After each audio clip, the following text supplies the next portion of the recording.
The wet, heavy smell of April rain clung to the synthetic fabric of my cheap black suit, but it wasn't nearly as suffocating as the silence in my father's driveway. I had just spent 5 hours watching a mahogany box lower into the earth. My mother was gone, her long, agonizing battle with cancer finally over.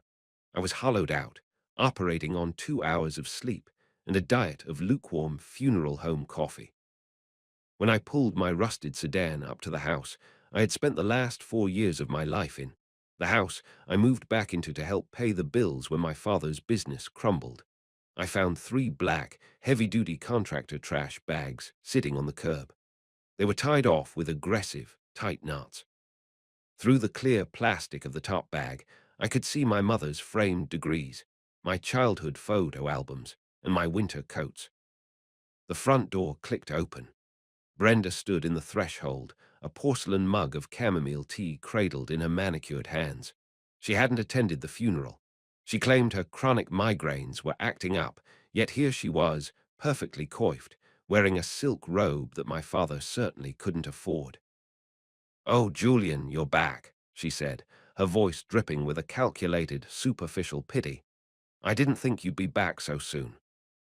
"What is this, Brenda?" I asked, my voice dangerously flat. I pointed at the curb. "Well, now that your mother has passed, we really need to look toward the future," she said, taking a slow sip of her tea. "The guest room needs to be cleared out.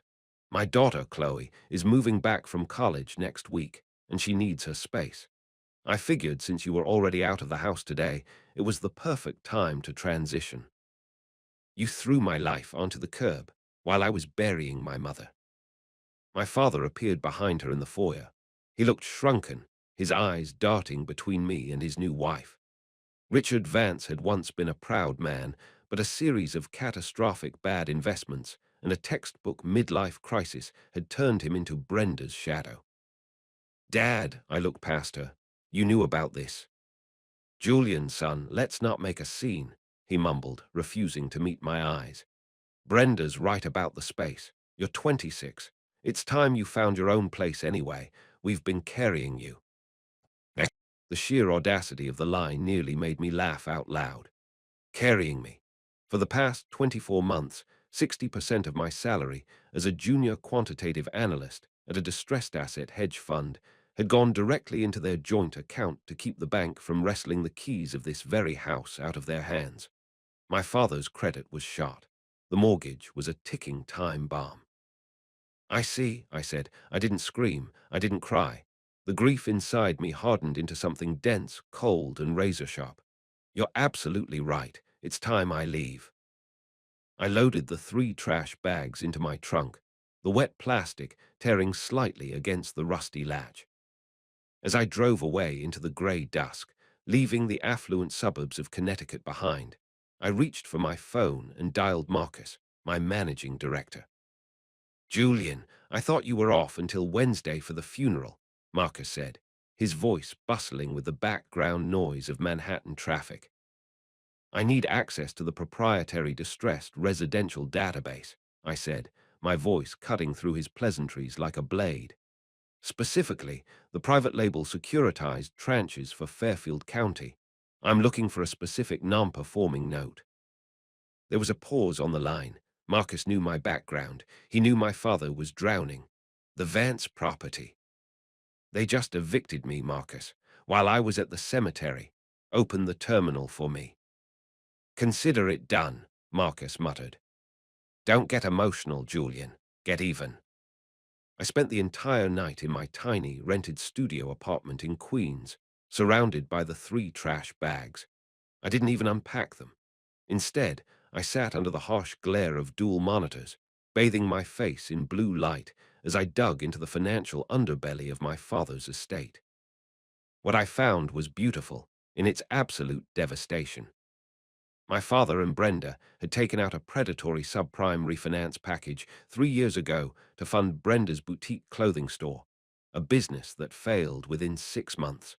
The interest rate had just adjusted to a staggering, variable 11.4%. They hadn't made a full principal and interest payment in 7 months. They were currently coasting on a temporary forbearance agreement, that was set to expire in exactly 48 hours. The mortgage wasn't even held by a major bank anymore. It had been bundled, sliced, and sold off into a dying, illiquid mortgage-backed security pool controlled by a regional holding company in Delaware that was currently liquidating its assets to avoid bankruptcy.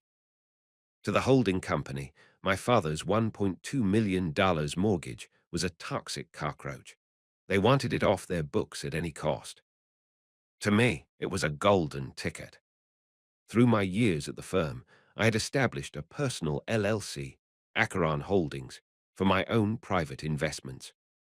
Thanks to a few highly successful short positions I had taken during the tech corrections of the previous year, I had exactly $420,000 in liquid cash sitting in my corporate account.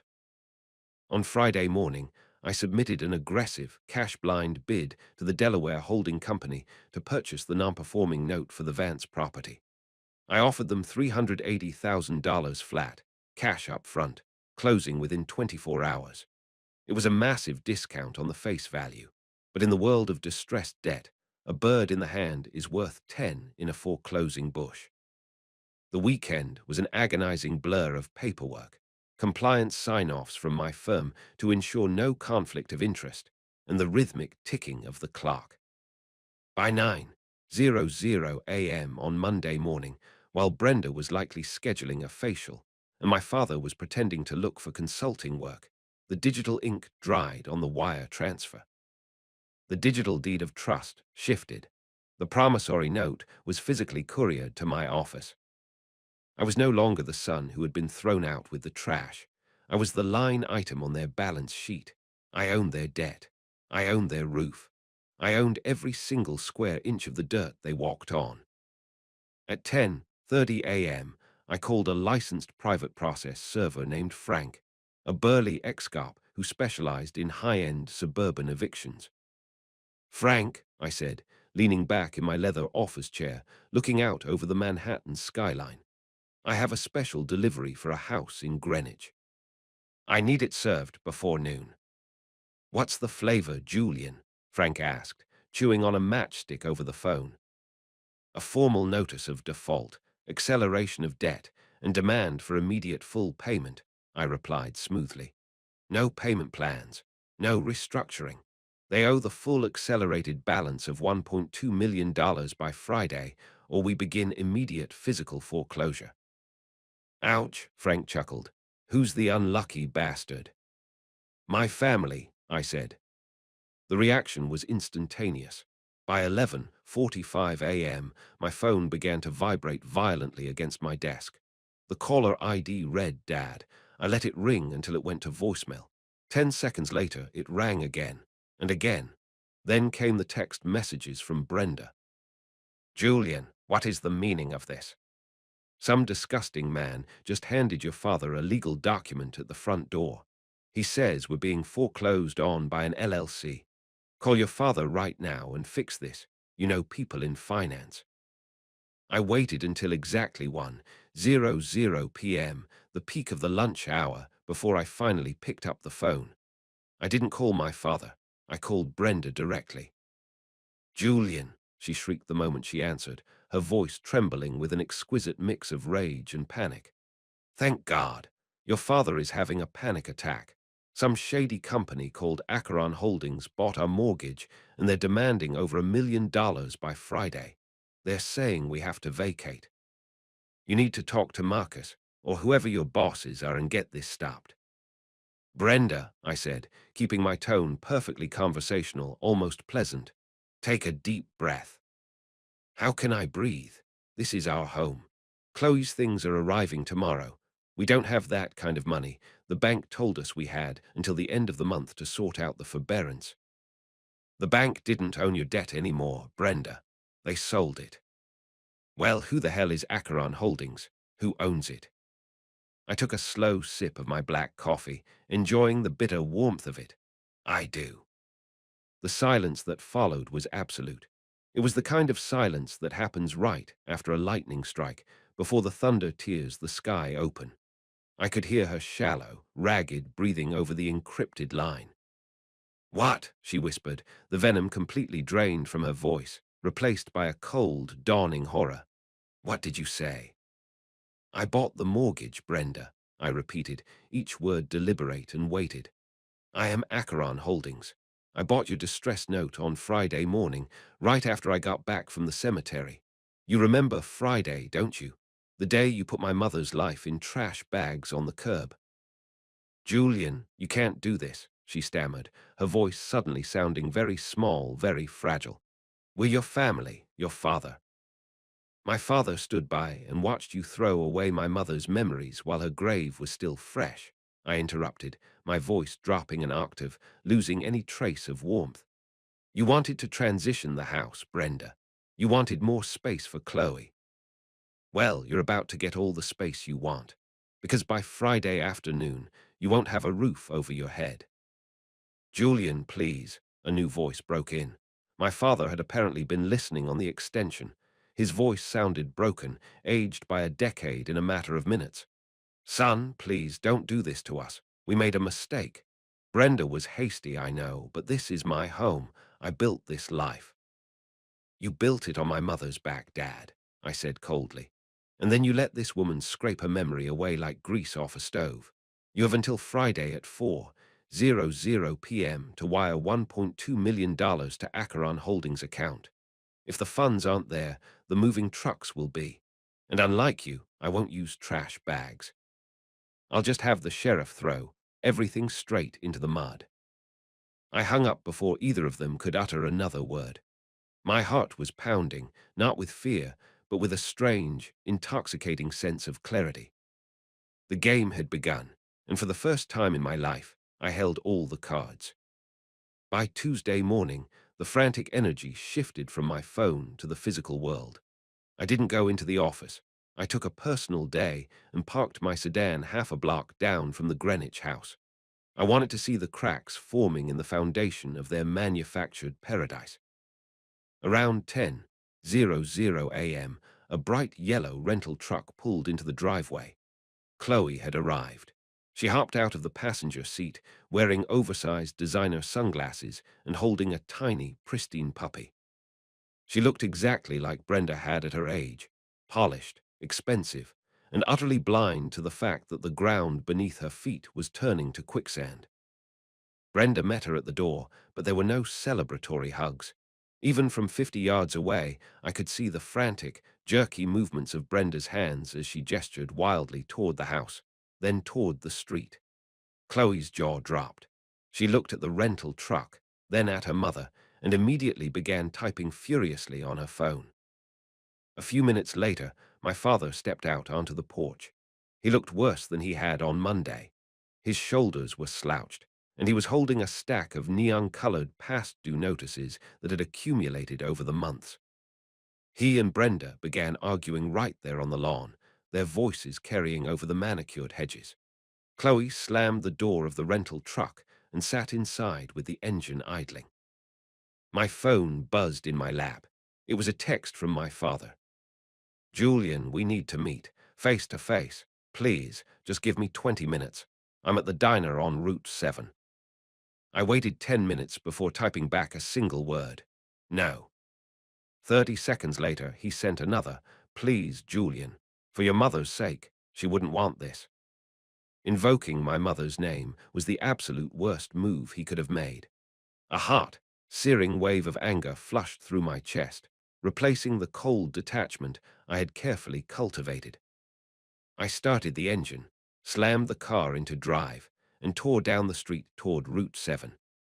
The diner was an old-school, chrome-plated relic that smelled of burnt grease and maple syrup. My father was sitting in a corner booth, staring into a mug of untouched black coffee.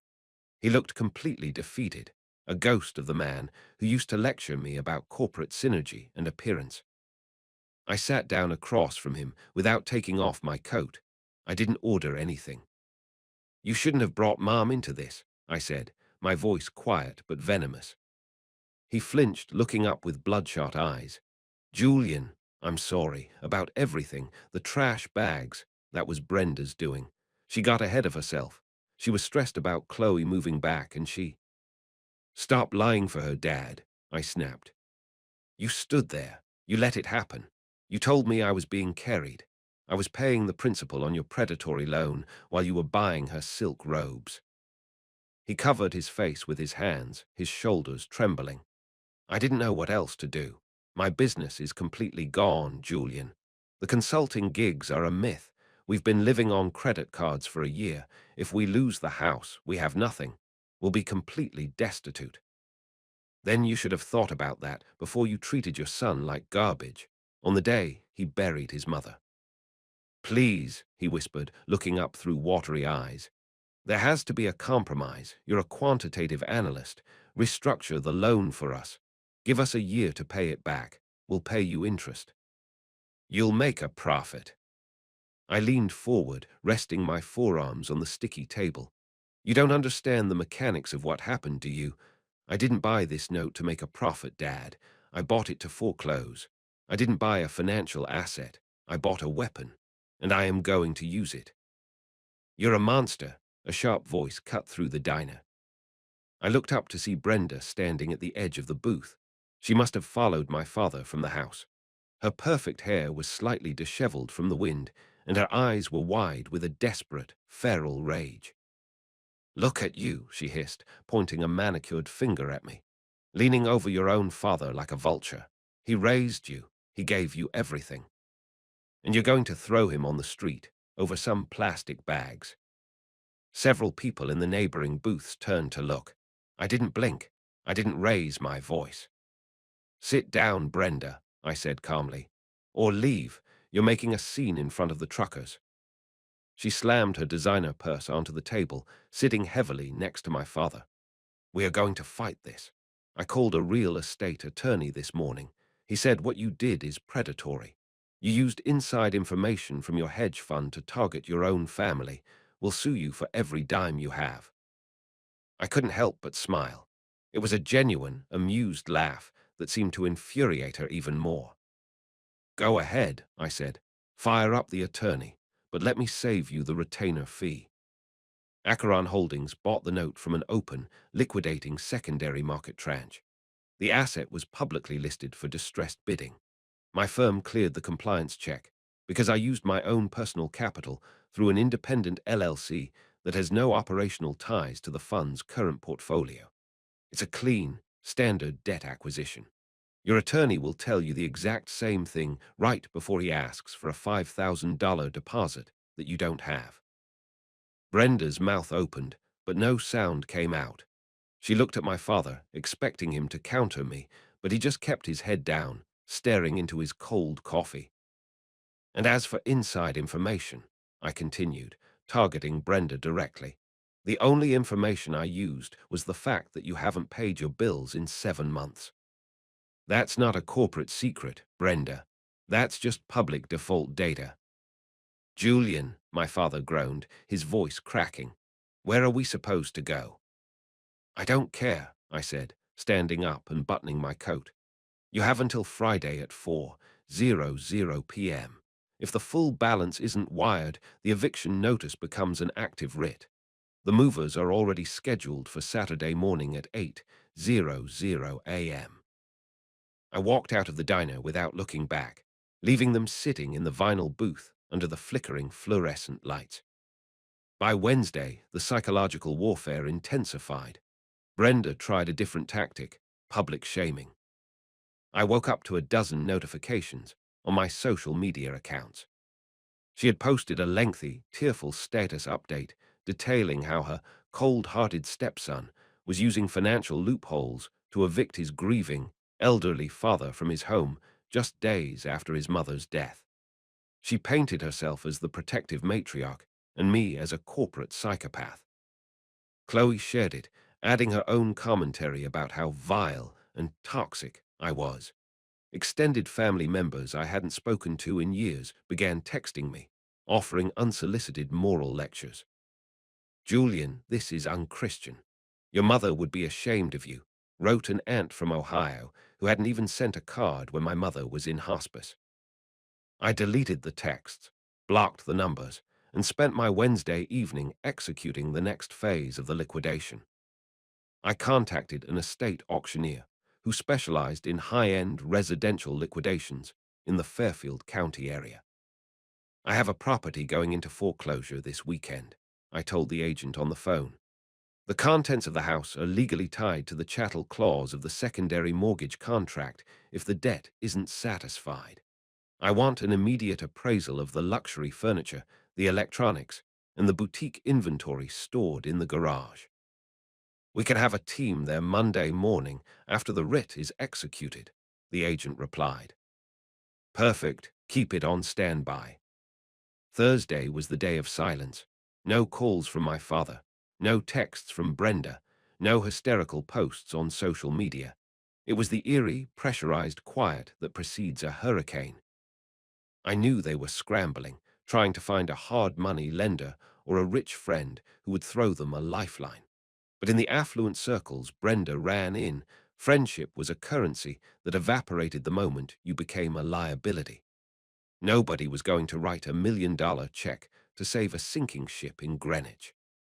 On Friday morning, the day of the deadline, I arrived at my office early. The atmosphere at the hedge fund was always frantic, but I felt completely centered. At 2:00 p.m., my desk phone rang. It was the receptionist downstairs. Julian, there's a young woman here to see you. A Chloe Vance. She says it's an emergency regarding your family. I sighed, rubbing my temples. Send her up to the 14th floor conference room. When I walked into the glass-walled room, Chloe was pacing back and forth, her heels clicking loudly against the hardwood floor. Her expensive sunglasses were pushed up onto her head, and her eyes were rimmed with red. The bravado she displayed on social media was completely gone.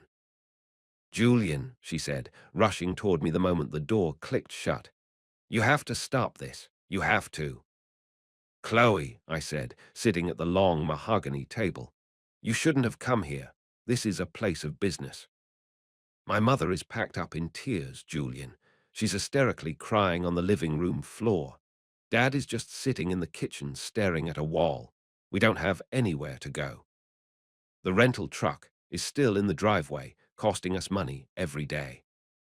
Your mother should have thought about that before she packed my mother's life into trash bags, I said, my voice completely devoid of empathy. That wasn't my fault, Chloe screamed, her voice cracking. Why am I being punished? Why is my life being ruined because of what they did? I just graduated. I'm supposed to start my internship next month, and now I'm going to be homeless. You're not going to be homeless, Chloe. You have a degree, you have a car, and you have a mother who knows how to manipulate people. You'll find a crappy apartment in Queens just like I did. You'll survive. It builds character. Isn't that what your mother told me when I moved out? Chloe stared at me, her chest heaving as she realized that her tears and her anger had absolutely no effect on the wall of ice I had built around myself.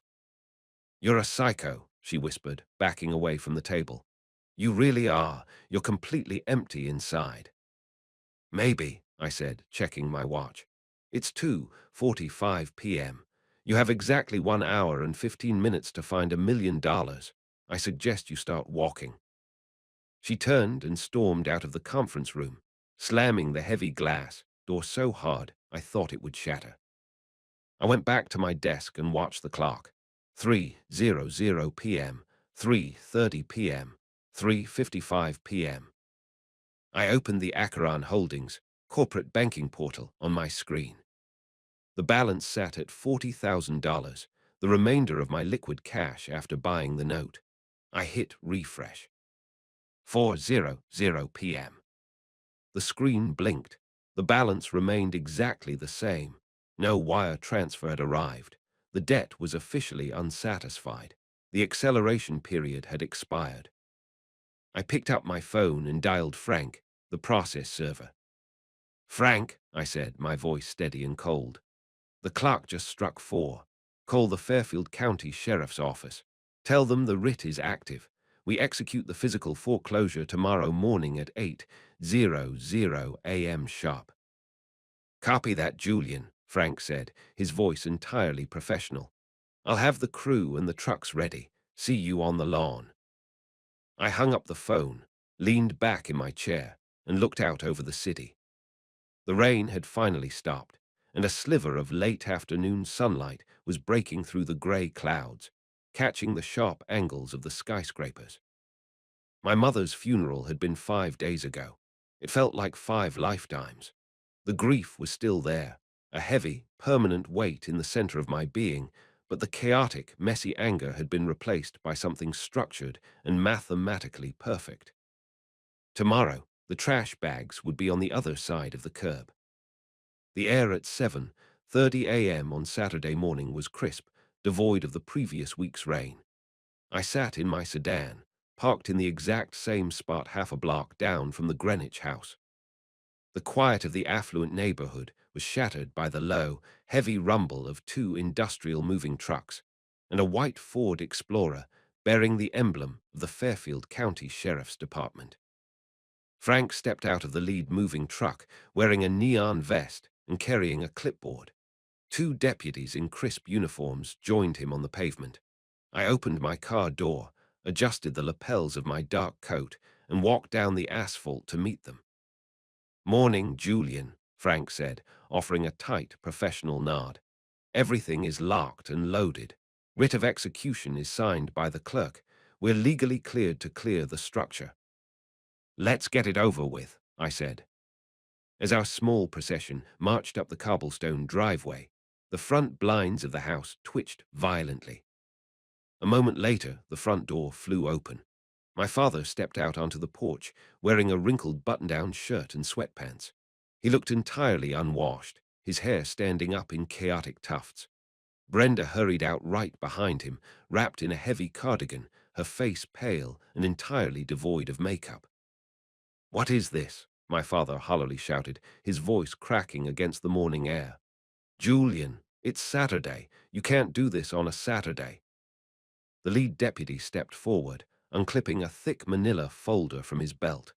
"Richard Vance, Brenda Vance, I have an active writ of execution for foreclosure and ejectment issued by the state court. As of 4:01 p.m. yesterday, you no longer hold legal occupancy of this property. You have 30 minutes to gather your immediate personal essentials, passports, medication, and wallet items. Everything else remains inside for inventory liquidation under the chattel clause of the default agreement." "No, you can't touch our things," Brenda shrieked, her voice reaching a pitch that made the neighbor's golden retriever start barking down the street. "Julian, tell them, this is illegal. You're stealing from us." "I'm liquidating the assets of a defaulted entity, Brenda," I said, stepping past the deputies to stand at the base of the porch steps. "You had 7 months to pay the bank. You had 5 days to pay me. You chose to spend your energy posting on Facebook instead of securing a bridge loan. This is the legal math playing out." "Julian, please," my father wept, dropping to his knees right there on the welcome mat. The sight of my father, the man who once seemed 10 feet tall when he was lecturing me on accountability, reduced to a begging child, should have broken me. But all I could see was the memory of him standing in this exact same spot 5 days ago, telling me I was being carried, while my mother's degrees sat in contractor bags on the curb. "30 minutes, Mr. Vance," the deputy repeated, his voice firm as he checked his watch. "The moving crew is entering the premises now. Do not obstruct them, or you will be detained for interfering with a court order."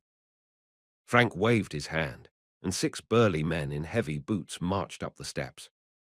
Brenda tried to block the doorway, but a female deputy firmly grabbed her arm, guiding her out onto the lawn. "Don't touch me," Brenda screamed, sobbing hysterically as she stumbled onto the grass. Chloe appeared at the doorway then, clutching her tiny puppy to her chest, her face stained with tears. She didn't look at me with rage anymore. She looked at me with pure, unadulterated terror. She ran down the steps, pulling her mother into a tight embrace as they both watched the movers begin their work. The next 3 hours were a symphony of calculated corporate extraction. Because the secondary mortgage contract contained an explicit, ironclad chattel clause covering all property purchased with the secondary equity line, Almost every piece of luxury furniture in the house belonged to Acheron Holdings. The Italian leather sofas, the 85-inch television screens, the designer light fixtures. All of it was carried out under Frank's watchful eye and loaded into the back of the trucks. Even the garage wasn't spared. The movers rolled out rack after rack of unsold inventory from Brenda's failed clothing boutique, the very business that had broken the family's financial back. Around 11:00 a.m., the estate auctioneer I had hired arrived in a sleek black SUV. He walked through the house with a tablet, tagging items with small, yellow barcode stickers. Beautiful pieces, the auctioneer told me, stepping out onto the porch to sign my digital manifest. The furniture and the boutique inventory alone should clear around 90 to 100,000 at auction next Tuesday. We'll wire the proceeds directly to Acheron Holdings, corporate account, minus our 15% commission. Perfect, I said. Make sure the auction is public. Send a flyer to the local neighborhood association. I want the people on this street to know exactly where these items came from. By noon, the house was completely hollowed out. The bright, echoing spaces inside looked identical to the day my mother and father had first bought the place 15 years ago, back when we were a real family, before the money and the ego had rotted my father from the inside out. My father, Brenda, and Chloe sat on the curb next to their rented yellow truck, surrounded by the few suitcases they were allowed to pack. It was a poetic, brutal mirroring of the scene I had faced just 5 days prior. The only difference was that their clothes were in actual luggage, not commercial trash bags.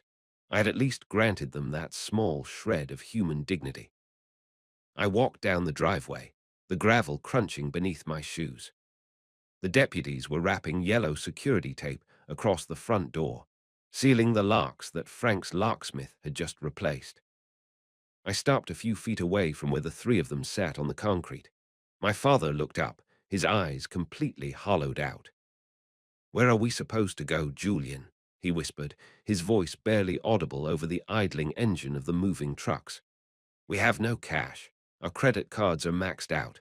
We can't even qualify for a studio apartment." "You have the rental truck," I replied casually. "And Brenda has her designer purses. I'm sure if she sells them on consignment, you'll have enough for a security deposit on a 2-bedroom place in the valley. It's a transition, Dad. You'll look toward the future, just like Brenda said." Brenda glared up at me, her lips trembling with a poisonous hatred, but she didn't say a word. She knew she had lost. The system she had tried to use to isolate and discard me had turned around and swallowed her whole. "I left something for you in the kitchen counter," I added, looking directly at my father.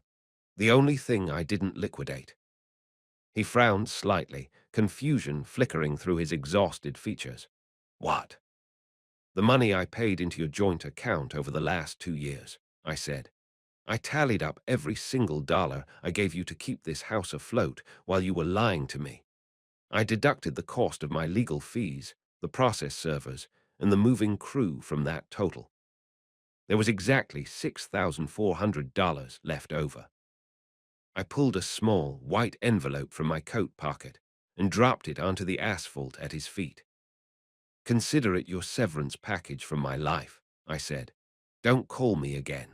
If any of you trespass on this property or attempt to contact my firm, the restraining orders are already drafted." I turned my back on them, walking away toward my car without a single trace of regret. As I opened the driver's side door, I looked back one last time.